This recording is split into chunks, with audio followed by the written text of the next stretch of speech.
estos regímenes de insolvencia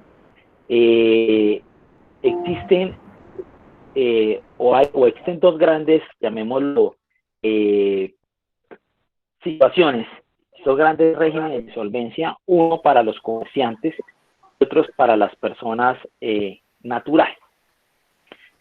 Existen en Colombia desde hace 20 años. Lo que sucede es que sencillamente con el tema del COVID, el gobierno nacional les pidió el decreto 560 del 2020, por medio del cual creó un régimen de insolvencia express. Para poder entender esto, vamos a explicar de manera general qué es la insolvencia. Es importante dejarle claro a todos que la insolvencia bajo ninguna circunstancia significa burla de acreedores. No significa que cuando una persona ingresa a un régimen de insolvencia no va a pagar sus deudas, no va a pagar sus obligaciones y que lo que está queriendo es evadir los acreedores. Eso no es el régimen de insolvencia. El régimen de insolvencia no se equipara a un concordato ni a una ley de bancarrotas. Estos son términos de una legislación que existía antes del año 2006 y de legislación estadounidense que es de bancarrotas, que las hemos escuchado estos días muy frecuentemente con algunas compañías, como por ejemplo el caso de Avianca. La ley de insolvencia tampoco significa para una persona que ingresa a ese régimen, ni es su muerte comercial, ni es su vida, ni es su muerte crediticia, ni es el que sea excluido en la totalidad de sus negocios en el comercio o en la actividad que él desarrolla.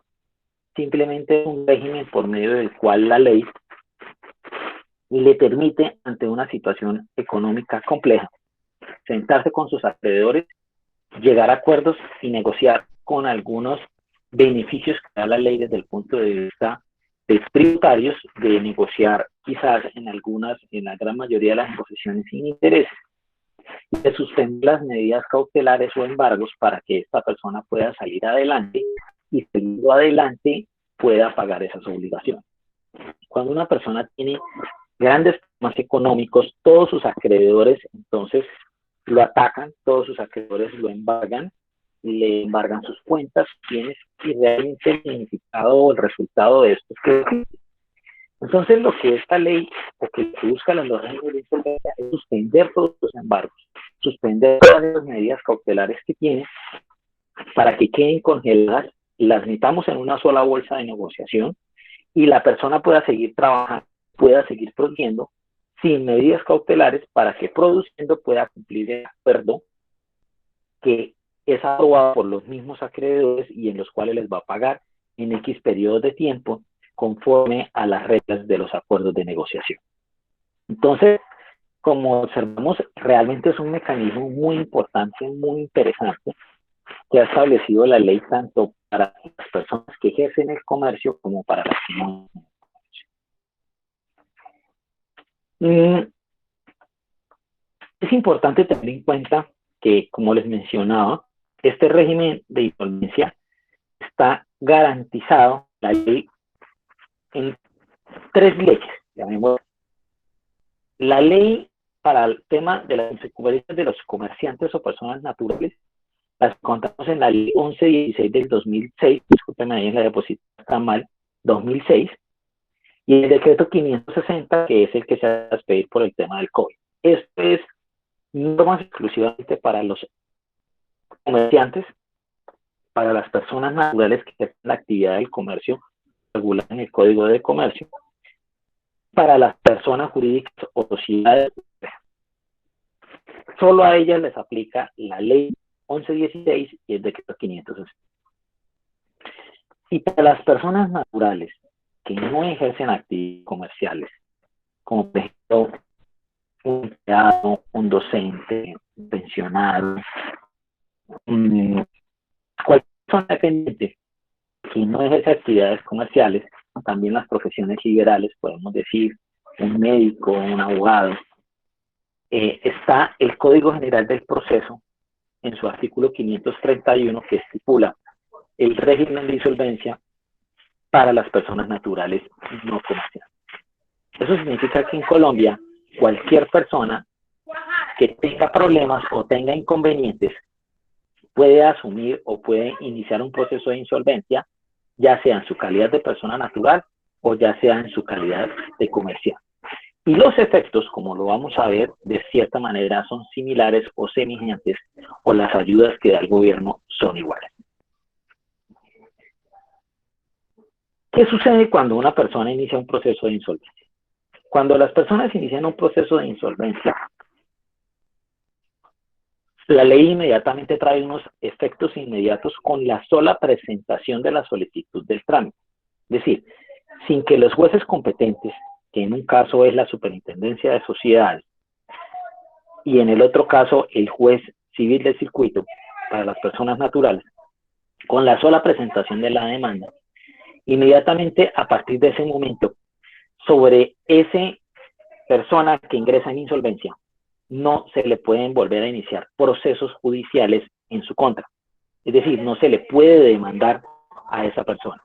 Precisamente lo que busca la ley es evitar o coartar bajo cualquier circunstancia que le lleguen a iniciar procesos. Entonces, hay unos avisos o unas informaciones en todos los juzgados donde está un listado de todas las personas que ingresan en régimen de insolvencia y inmediatamente llega una nueva demanda, entonces en ese momento se va a rechazar todas las demandas y todas las demandas serán transmitidas o informadas para el juez que lleva el proceso de insolvencia, puesto que, como les he dicho, todos los procesos ejecutivos se congelan en su totalidad y todos van a ese mismo proceso.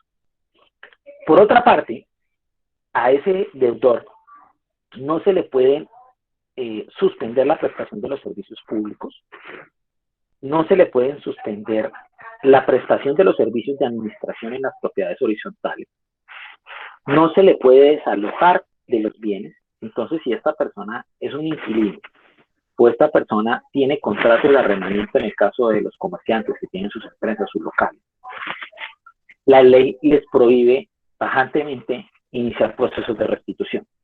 Recordemos que el fin del proceso de reorganización, escúchame, permítanme un minuto.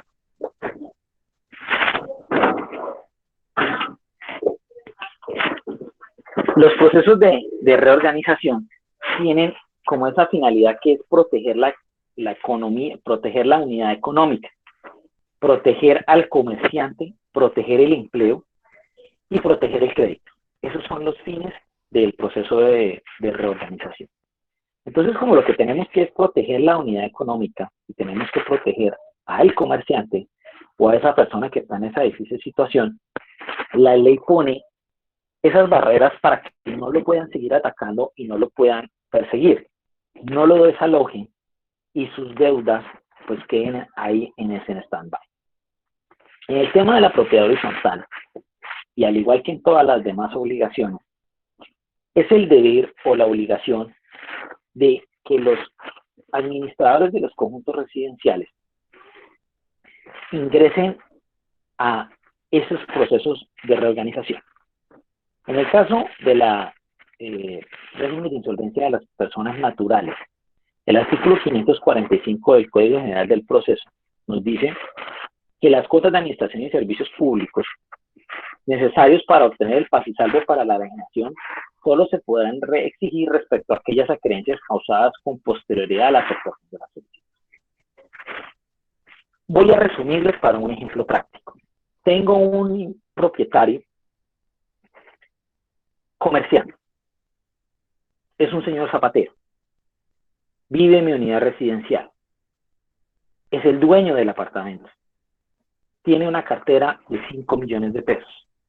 Me debe administraciones de los últimos 2 años. Le he iniciado un proceso a través de un abogado. Ya está la demanda. Pero no se ha recuperado porque el señor tiene múltiples demandas y el inmueble ya está embargado y el abogado no ha podido actuar con efectividad con las medidas cautelares.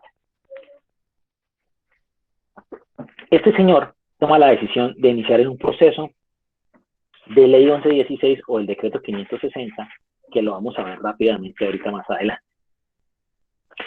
Entonces, Él presentó la solicitud el 1 de marzo del 2020. ¿Qué significa esto? Significa que todas las cuotas de administración que se hayan causado desde hace 2 años hasta el 1 de marzo del 2020 ingresarán a ese proceso de reorganización. Él está, o de insolvencia, él está en la obligación de relacionarla.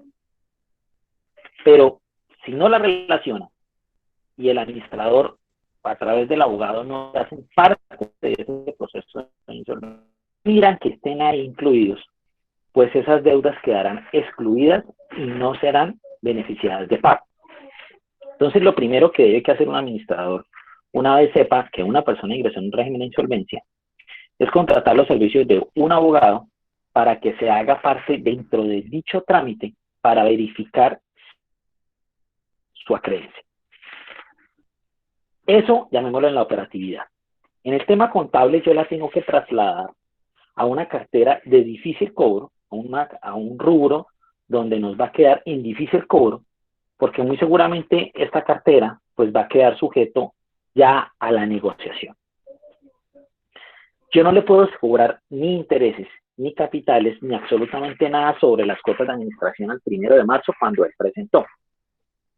Pero él sí está en la obligación, a partir de ese momento, o sea, del 2 de marzo, de empezar a pagar cumplidamente sus cuotas de administración. Porque estas o las futuras que no hicieron parte del proceso de reorganización se entienden como gastos de administración del proceso de insolvencia. ¿Y esto qué quiere decir de gastos de administración? Esto lo que quiere decir es que efectivamente, si no las paga, su proceso de insolvencia se da por terminado o por suspendido en el momento en que esta persona no cancele estos gastos de administración. Una vez allí en el proceso, después de algunos trámites, de algunas audiencias, de que se aclaren los créditos, los votos, viene algo muy importante que se denomina las prelaciones de créditos. Quise resumir 2 preguntas que ven ustedes ahí en la diapositiva. Y es que es la mayor inquietud o preocupación que tienen todos los administradores cuando nos consultan cuando una persona está en un régimen de insolvencia. ¿Será que por el hecho de que la persona hubiera entrado en ese régimen de insolvencia, se perdieron las cuotas de administración? ¿Se perdió el capital? O si el capital se puede salvar, ¿se perdieron los intereses? Muy bien. La ley protege al acreedor. No permite condonaciones de capitales. Los intereses sí son sujetos de negociación dentro de la negociación y son los acreedores sumados en un grupo en una votación los que deciden por mayoría si se van a pagar o no se van a pagar intereses. En la gran mayoría de procesos de reorganización, los intereses se condenan en su buena parte, pero las personas quedan obligadas a pagar las cuotas de administración o pagar los capitales por lo menos. Lo importante es hacerse parte dentro de ese proceso de reorganización. Entonces, de entrada, no es que con un proceso de insolvencia se vayan a perder las cuotas de administración. Simplemente su pago se va a postergar a los términos y a las fechas en que todos los acreedores, el día en que aprueben el acuerdo, digan cómo se va a pagar. No existe ninguna fórmula por ley que es a 12, 24, 36. Es el acuerdo que los acreedores aprueben. Yo he estado en acuerdos de reorganización de 24 meses, como he estado en procesos de reorganización de 10 años. Eso depende de la magnitud del proceso de reorganización y de la viabilidad económica que sea capaz del deudor de gestionar para poder llegar a obtener ese acuerdo y poder cumplir a todos sus acreedores.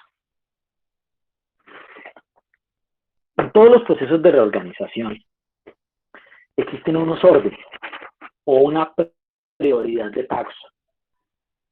La ley civil, el Código Civil, ha contemplado cuáles son esas prelaciones de créditos. Y nos ha establecido 5 órdenes. Primer orden, las deudas laborales y del Estado. son las primeras que se van a pagar. Segundo, las de los acreedores prendarios, los que tienen prendas sobre vehículos y automóviles o demás automotores. Tercer orden, las de los acreedores hipotecarios, las de los bancos o las de las hipotecas. Cuarto, en el caso de los comerciantes, los proveedores de las materias primas. Entonces, en el caso del zapatero, quien suministra el cuero, el boxer, todos mis materiales están en el cuarto orden. Y en el quinto y en última clase, comprenden todas aquellas acreencias que no tienen beneficios, es decir, las cuotas de administración. En ese orden de ideas significa que las cuotas de administración de un conjunto residencial, las expensas comunes, están en el quinto y último orden. Es decir, que van a ser las últimas de ser pagadas en su momento en los procesos de reorganización, lo cual dificulta y crea una mayor complejidad porque significa que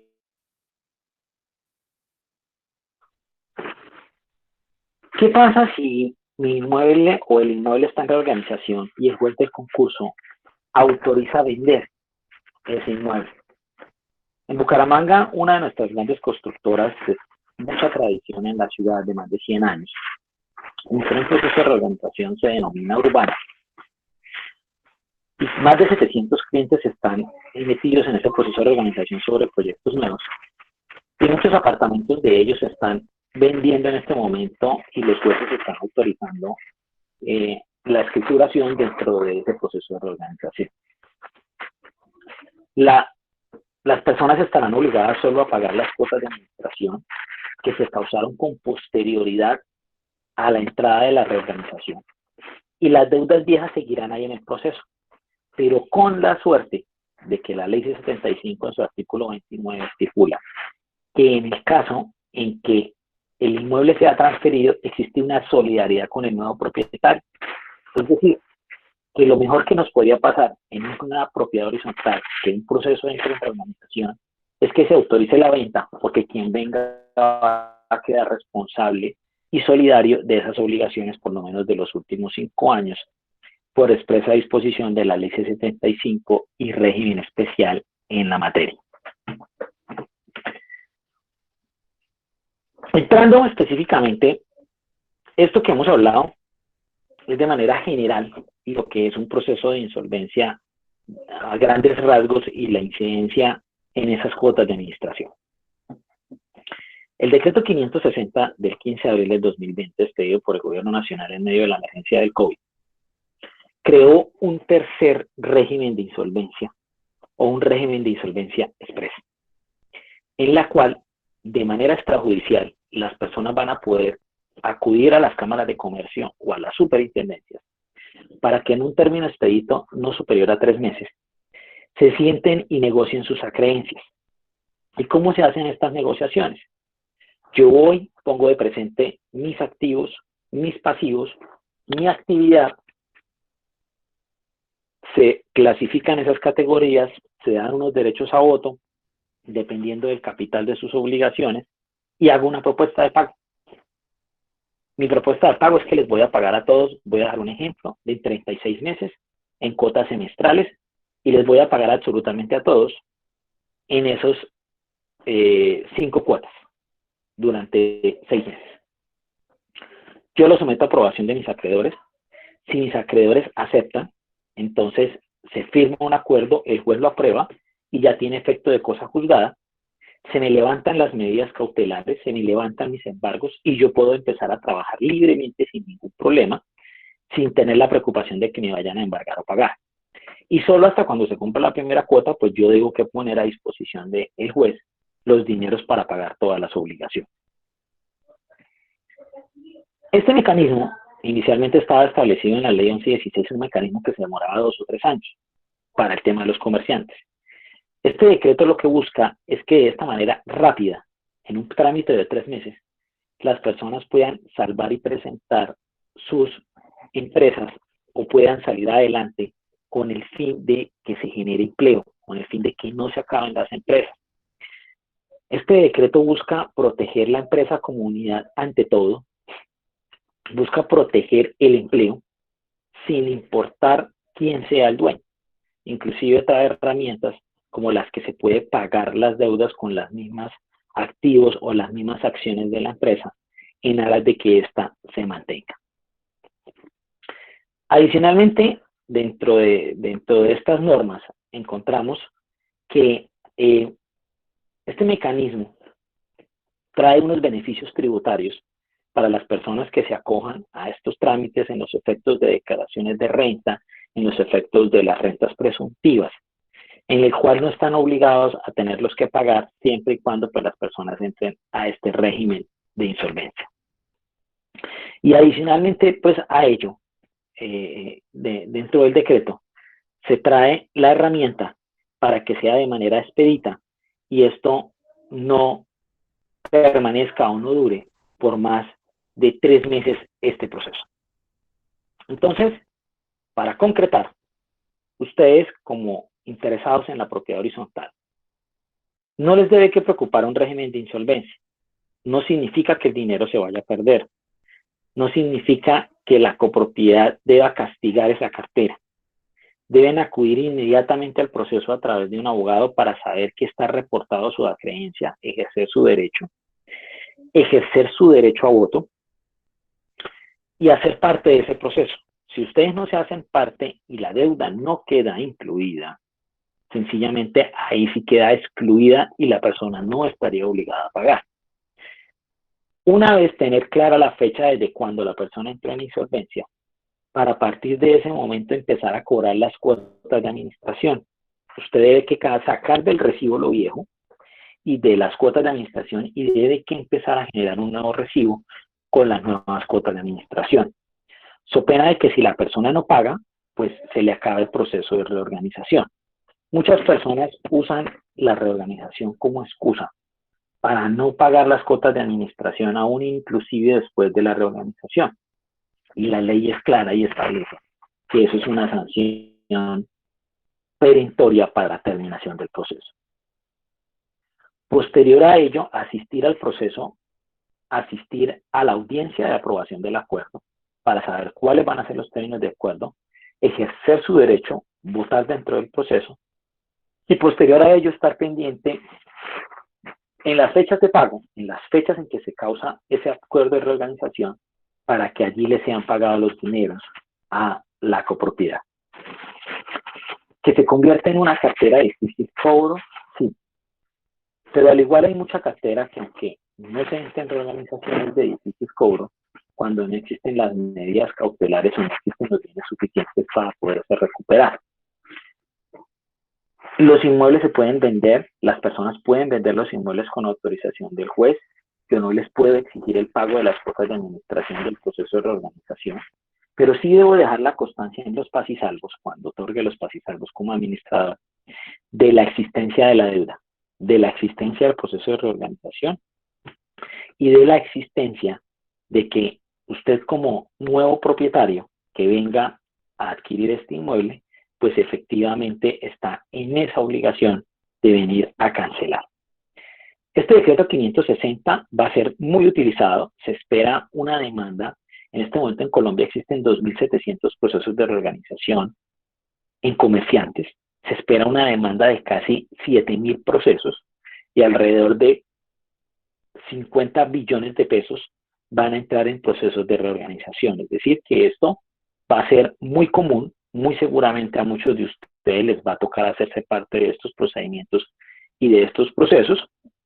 No se asusten, lo importante es estar acompañados, asesorados y hacer valer los intereses de ustedes en las copropiedades.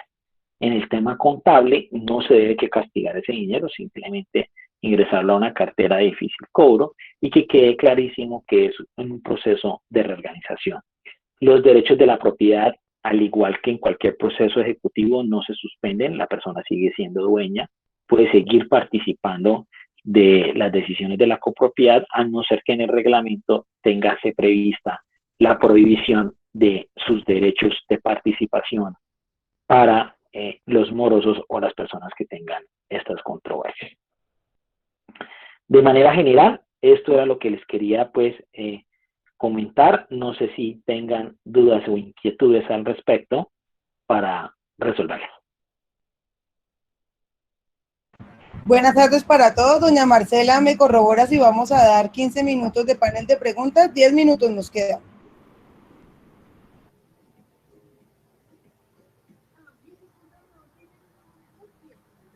Sí, claro, lo ideal es, vamos habilitando de pronto quien quiera hacer la intervención, hacer la pregunta y trabajamos 15 minuticos de preguntas para poderle dar un alcance a las inquietudes que tienen todas las personas que han participado. De todos modos, hay una pregunta que ha sido muy reiterativa y, doctor, para arrancar con ella es, ¿cuál es la incidencia con el tema de los intereses de mora cuando la persona se ha declarado en insolvencia? Ya de allí le doy la palabra a la doctora Marta, ayúdenme a coordinar las preguntas para que el doctor pueda darnos respuesta. Gracias. Bueno, mira, Marcela, como se los mencioné, la ley no es que exonere el pago de los intereses moratorios en los procesos de reorganización. En manos de los acreedores, a la hora del acuerdo de aprobar o no el pago de los intereses. Normalmente los jueces no permiten por lo mínimo les dan la indexación a los dineros, es decir, la devaluación mínima del dinero, y someten a que los acreedores paguen por lo menos los capitales con. En la gran mayoría de los casos, las negociaciones llevan al no pago de intereses. Eso parte de los mismos actores están de acuerdo con que no les paguen. Y pues esto tiene una finalidad y es que por lo menos pues págueme un capital para que a todos nos pague el capital y todos estemos protegidos. Entonces, lo único que se debe que hacer es que en las copropiedades, pues por las normas contables, los intereses no se deben que causar sino hasta cuando se vayan a tener la efectividad de su cobro o cuando ingresen a la copropiedad, porque nos pueden generar problemas contables bajo las normas y bajo las instrucciones que nos da bajo el Consejo Técnico de la Contaduría, es que estos se deben que tener en cuenta de orden, pero a su causación, una vez se tenga la efectividad de la recuperación. Entonces, simplemente tener nuestros capitales ahí y llevarlos al proceso de reorganización y quedamos a la zozobra o quedamos a la voluntad de todos los acreedores, incluido la propiedad horizontal, porque la propiedad horizontal va a ejercer su derecho a voto con su abogado o su representante legal en esa audiencia, y es allí donde se determinará el tema. Y en esta bolsa incluyen todos los acreedores, el Estado, las deudas laborales, los bancos, absolutamente todo. Entonces, si la gran mayoría de los acreedores renuncian, pues renuncian todos a los intereses. Yo he estado en procesos de organización que se han pagado intereses corrientes al 50% o al 20% del interés corriente bancario, y así se ha pactado en los acuerdos, pero todo realmente depende de la solvencia económica del deudor y su actividad económica. Si realmente se ve que la persona no tiene escasamente sino para pagar capitales, entonces ahí es cuando los acreedores aceptan de entrada renunciar a ese tema. Respecto, alguien preguntaba sobre los intereses con el decreto 579 del 2020, en el tema de propiedad horizontal. Es claro que se prohíbe o no se podrán causar intereses de mora, ni sanciones, ni recargos, y las propiedades que tienen descuentos en las cuotas de administración se deben que mantener durante todo el mes, independientemente del día en que se pague, entre el 15 de abril y el 30 de junio. Es decir, que durante esos meses no podemos nosotros generar interés alguno dentro de las cuotas de administración, y en aquellas propiedades horizontales que se hayan aprobado ya los aumentos de las cuotas de administración en marzo, pensemos que alcanzó a hacer la asamblea, se deben que congelar. ¿Por qué? Por expresa disposición del artículo 9 del decreto 579, se estipula que se congelan esos incrementos durante el mes de abril, 15 de abril al 30 de junio. Hay un problema y es con el mes de abril, porque pues en orden estricto habría que cobrar el incremento los primeros 15 días y los últimos 15 días no, porque el decreto es del 15 de abril y cobija a partir de su publicación. ¿Perfecto? Entonces es clarísimo, no se pueden generar bajo ninguna circunstancia intereses de mora hasta el 30 de junio. Ahora, si la persona llegó el 1 de julio y no pagó, pues yo sí le puedo entrar a cobrar intereses desde el 15 de abril. Es decir, la exoneración se da es hasta el 30 de junio, siempre y cuando usted pague el 30 de junio. Pero si llegó el 30 de junio y usted no pagó, el 1 de abril le empiezan a correr los intereses desde el momento en que fueron causados.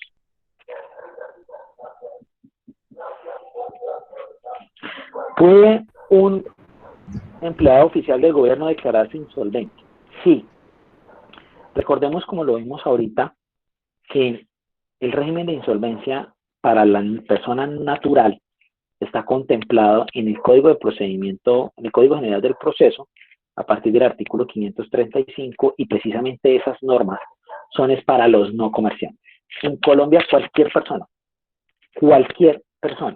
puede ingresar en un régimen de insolvencia, sea comerciante o no sea comerciante. Sencillamente que habrá unas normas para el uno y otras normas para el otro, y los procedimientos son diferentes. Pero los efectos de la insolvencia son los mismos para ambos regímenes. Congelación de todas las deudas, congelación de los embargos, congelación de las medidas cautelares y un tanque de oxígeno a ese deudor para que pueda seguir viviendo y pueda cumplir con sus obligaciones más adelante. Nos preguntan, según eso, ¿el decreto tiene alcance hasta qué fecha o es permanente? El decreto 560, que es el régimen de insolvencia express, que hemos hablado de 3 meses, tiene un término de 2 años, que van desde el 15 de abril del 2020 hasta el 15. Bueno, en su momento, pero es un régimen temporal. Sí, señor. Por favor, repite el periodo de tiempo. El periodo de tiempo del decreto 560 es de 2 años contados desde el 15 de abril del 2020 hasta el 30 de junio del 2022. Es el trámite del régimen de insolvencia. ¿Qué personas se pueden acoger? Solo los comerciantes, perfecto, que se hayan visto afectados con el COVID. Mi pregunta es, ¿cuál no se ha visto afectado con el COVID? Todos. Entonces, realmente cualquiera va a poder ingresar a este régimen de insolvencia. Las obligaciones, al igual que para el de persona natural, son dos obligaciones superiores vencidas a más de 90 días con 2 acreedores. Entonces, si yo le debo la luz y debo el agua durante 90 días, con eso ya es suficiente para iniciar el proceso de insolvencia. Realmente la ley no pone mayores requisitos para que la persona se pueda declarar en insolvencia. Una de las personas pregunta que si la persona ya se encontraba en proceso de insolvencia con anterioridad a la emergencia sanitaria y con anterioridad al decreto 560, y esa persona todavía no tiene acuerdo, hay 2 alternativas, no tiene acuerdo, ¿cuáles son las obligaciones que tiene para con la copropiedad? Y aquí se complementa con la pregunta que hizo otra persona. Si no ha celebrado el acuerdo, pero venía en proceso de insolvencia desde antes y no se ha llegado a un acuerdo, ¿cómo se manejaría desde el punto de vista de la cartera en la copropiedad? Las personas que estaban en proceso de insolvencia antes de eso continúan con la ley 1116. Aunque la norma trae que si quieren mudar, pueden mudar.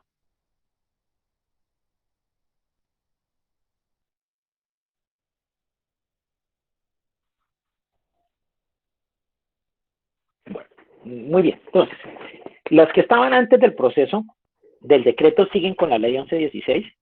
Los efectos de la presentación de la insolvencia con el decreto 560, con ley 1116 o Código General del Proceso es lo mismo.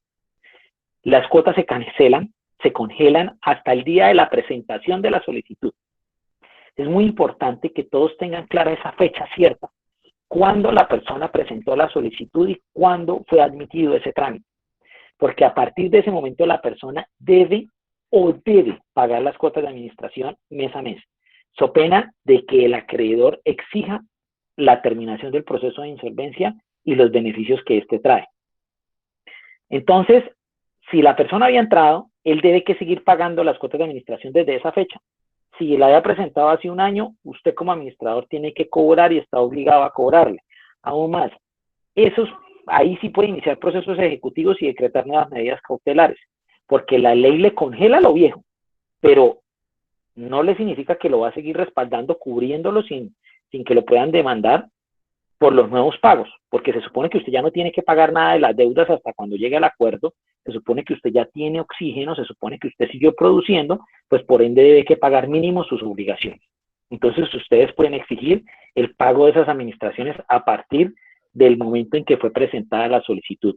Ese efecto es tanto para régimen de insolvencia de ley 1116, para el decreto 560 o para el Código General del Proceso. La otra pregunta es la siguiente.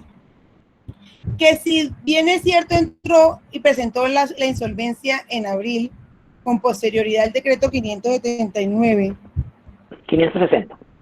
No. Estamos hablando porque el tema va a los intereses de mora. Entonces, okay, ya. Lo que esté después del decreto 579, es decir, del 16 de abril hacia atrás, queda con el acuerdo. ¿Estamos de acuerdo con eso? Pero lo que venga después del 16 de abril, que fue la fecha de presentación de la insolvencia, se le debe dar el manejo del decreto 579 y una vez vence el término del decreto 579, ¿se cobran los intereses común y corriente? Bueno, sí, claro. Lo que pasa es que en Colombia hoy se han presentado 2 trámites del 560 y lógicamente pues no se va a poder cobrar intereses hasta el 30 de junio. Pero reitero y quiero ser muy reiterativo. La exoneración de los intereses es siempre y cuando la persona pague el 30 de junio. No significa que entonces no va a volver a pagar el resto de la vida, estos 3 meses, y vaya a decir que es que el decreto prohibía el cobro de los intereses. No, la ley le exonera a usted el pago de los intereses durante el 15 de abril al 30 de junio. Si el 1 de abril esa persona no pagó, ustedes no es que puedan, deben cargarle absolutamente todos los intereses desde el 15 de abril, desde mayo y desde junio, dependiendo de cada cuota, porque esto se genera de manera independiente.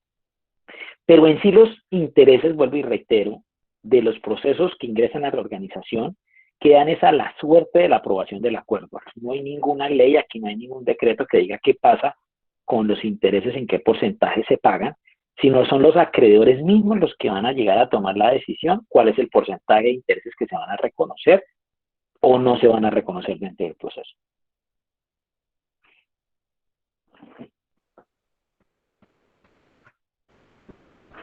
La pregunta de don Jairo es una pregunta que tiene lugar para la conferencia que va a tener lugar el día lunes, don Jairo. Entonces, con muchísimo gusto, el lunes le damos respuesta a su inquietud.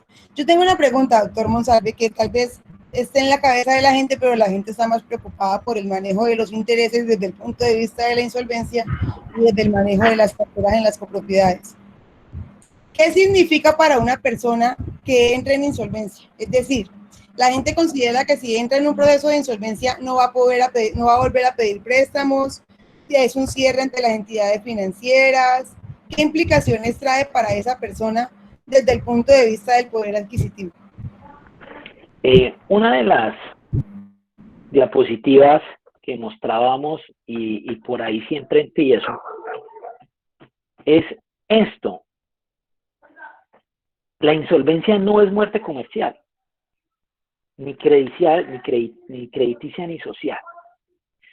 Inclusive la ley de insolvencia establece que la persona, una vez en el trámite y una vez con el acuerdo, deben que quedar en cero sus líneas o sus centrales de riesgos, porque él normalizó sus obligaciones. Inclusive hoy la ley, y aunque ustedes no lo crean, y ya esos son temas pues más específicos, premia a los acreedores que dentro del trámite de insolvencia le generen o le presten dinero al insolvente, le suben la categorización y le aseguran el pago de entrada. Es decir, la ley lo que busca es darle ayuda a ese comerciante para que los bancos o terceros le presten dinero. En muchos procesos de insolvencia o en los grandes procesos de insolvencia, inclusive los bancos inician y dentro del trámite hacen nuevos créditos para mejorar su posición y pasar de un acreedor de tercer orden, como es en los créditos hipotecarios, al primer orden por encima del Estado. Entonces, no es una muerte comercial, no es una muerte crediticia, no significa que usted salga del comercio, sencillamente es un elemento y es un elemento jurídico reglado en la cual la ley le permite y le da ayudas para que usted congele sus obligaciones y pueda seguir trabajando y pueda seguir laborando sin que ello implique, bajo alguna circunstancia, que lo vayan a embargar o no le permitan trabajar, como sucede si usted no inicia un proceso de insolvencia. Desafortunadamente, esta figura legal está estigmatizada, la gente le teme, no le gusta, por ese mismo muerte, llamémoslo como comercial o social que existe, que no, es que ese tal está quebrado, esa persona entró en insolvencia, entró en el régimen de quiebras.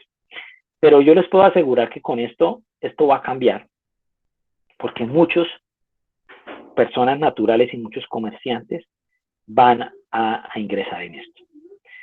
Los procesos de insolvencia, dice alguien, pregunta si son costosos o no son costosos.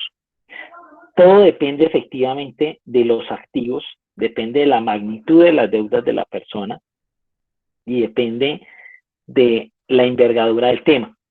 Estos trámites se pueden llevar personas naturales no comerciantes en notarías, comerciantes en cámaras de comercio con el nuevo decreto 560 y superintendencia de sociedades, que es mi recomendación, o en los jueces civiles del circuito de todas las ciudades del país. Todos son competentes para iniciar estos procesos. El único que es oneroso es el Cámara de Comercio y Notarías. Los jueces y la superintendencia no cobran por llevar el trámite. Y más allá, pues, es el valor de la asesoría del abogado que les puede prestar, que oscila entre el valor de los activos y las acreencias. No es lo mismo un abogado representar una insolvencia de una persona que tenga un capital de 3.000 millones a uno que tenga un capital de 50 millones. Todo lógicamente es proporcional, es porque las deudas y las obligaciones seguramente del uno o del otro pues van a ser mayores o menores en cada uno de los casos. Doc, ¿qué pasa si después de logrado el acuerdo de insolvencia el deudor muere? Como toda obligación hereditaria pasa a ser parte de la masa sucesoral, y dentro de la sucesión pues tendrán que hacerse parte de los acreedores para allí, ya fuera del tema de insolvencia, porque el proceso se acaba, eso para el caso de, porque en el caso de personas, pues si muere el gerente llegará otro gerente y nos mudaremos a un proceso de sucesión, y pues allá ya se tendrán las reglas de los procesos de sucesión. Hay algo muy importante, y siempre lo digo a modo llamémoslo de moraleja. Las cuotas de administración son de las cuotas más sólidas que existen. Lo único que le debemos que temer es a la prescripción de los 5 años, porque es que nadie se puede cargar el inmueble. Nadie se va a poder cargar el inmueble de la casa, del conjunto, y tarde o temprano va a tener que haber un propietario, llámese heredero, llámese esposa, llámese acreedor, llámese quien lo remate, llámese banco. Alguien va a tener que venir a pagar. Lo único que juega en nuestra contra siempre es el tiempo, con los 5 años, y es que yo no le voy a poder cobrar sin los últimos 5 años a ese nuevo propietario por la solidaridad del artículo 29 de la ley. Doctor Monsalve, muchísimas gracias por su participación. Doña Marcela le concedo el uso de la palabra. Muchas gracias por resolver las preguntas de la comunidad, por acompañarnos, por escucharnos, por ir más allá. A ustedes por la invitación. Por ir más allá del tema y resolver a las personas la inquietud con respecto a los intereses y colaborar en todas las situaciones que las personas tienen duda. Esperamos volver a vernos pronto. Doña Marcela. Bueno, doctor Monsalve, le quedo altamente agradecida. Creo que fue un tema muy enriquecedor. Es un tema que de alguna manera a los administradores nos genera un poco de preocupación, porque la insolvencia económica es sinónimo de no pago de obligaciones. Creo que usted ha sido muy claro, muy explícito en este tema, sobre todo que ahorita, por el tema de la economía de todo el país, creo que muchas personas se van a acoger al tema de la insolvencia económica. Desde que colocamos la publicidad, a nuestra oficina ha llegado realmente volumen de inquietudes con relación a este tema. Entonces, le agradecemos muchísimo, muchísimo su colaboración a las personas que se vincularon hoy. Gracias por creer en este proceso. que es más para el beneficio mutuo de todos. Asimismo, quiero extenderles la invitación para nuestra conferencia del lunes, que va a ser sobre recepción de zonas comunes. Les haré llegar la información oportunamente para que se puedan inscribir, como lo hemos hecho. Estamos en el proceso de mejorar todos nuestros canales de comunicación para que estas conferencias, estos foros, sean muy amigables y sobre todo sean con temas de interés común para todos. Entonces les quedo altamente agradecida. Una horita nos gastamos en este tiempo. Entonces, muchísimas gracias y una feliz tarde para todos. No, a ustedes, Marcela, por la invitación. Saludos para todos. No se asusten. Es normal tener preocupaciones respecto a estos temas, pero su labor como administradores, lo importante es estar pendiente de la obligación, hacerse parte del proceso y ejercer los derechos que exige la ley ante los procesos de insolvencia y tener claras las reglas de juego. Muchísimas buenas tardes a todos, Marcela, y muchas gracias por la invitación nuevamente. Gracias, doctor. Nuevamente, doctora Marta Isabel López, gracias por su apoyo jurídico, que en estos temas y en estos tiempos son muy necesarios. Muchas gracias nuevamente. Cerramos esta tarde de hoy. Recuerden que les estaremos enviando las memorias vía correo electrónico el día de mañana, Dios mediante.